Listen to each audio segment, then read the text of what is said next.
السلام علیکم عزیز بچوں، آج ہم جماعت ہشتم میں 8ویں جماعت میں پھر ایک بار حاضر خدمت ہیں۔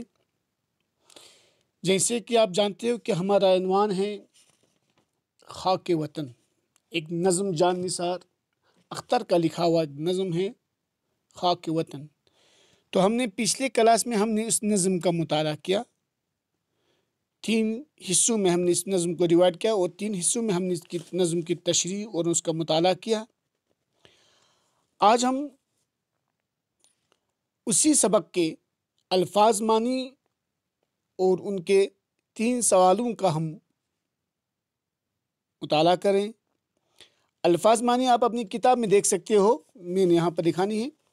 الفاظ معنی آپ صفحہ نمبر 57 میں دیکھ سکتے ہو۔ الفاظ سے دشت و دمن جنگل یا بیابان کو کہتے ہیں، سرخ رو کامیاب، لہکنا چہکنا، پینگ جھولے کا لمبا جونک یا جھولے کی رسی، دمکنا جس کو ہم چمکنا بھی کہہ سکتے ہیں یا جھلکنا بھی کہہ سکتے ہیں۔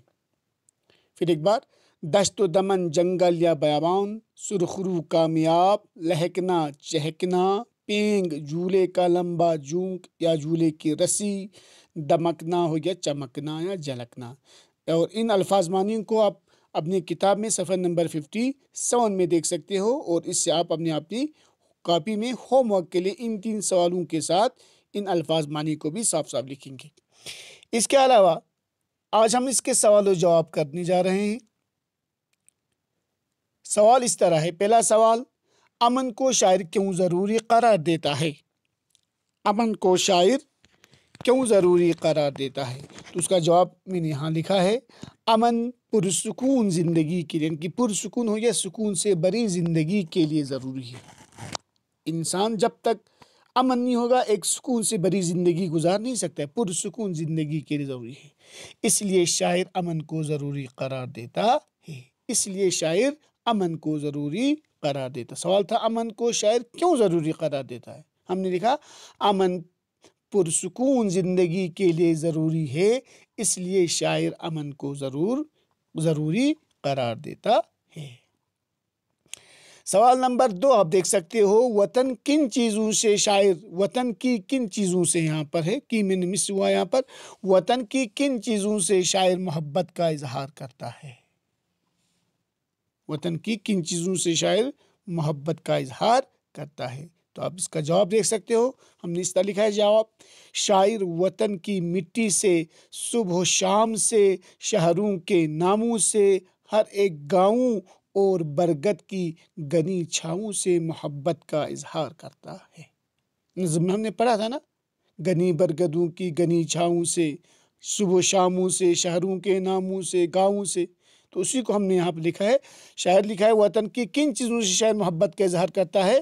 تو ہم نے لکھا کیا؟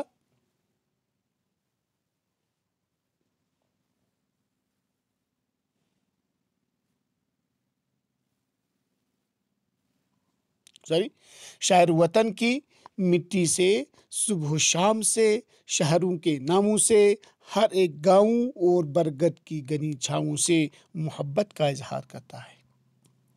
سوال نمبر 3، شاعر کو کون کون سے تہوار پسند ہیں جن کے سدا میں ہمیشہ منائے جانے کی وہ دعا مانگتا ہے؟ سوال پوچھا ہے کون کون سے ایسے تہوار ہیں جو شاعر کو پسند ہیں اور منانے کی وہ ہمیشہ دعا کرتا ہے؟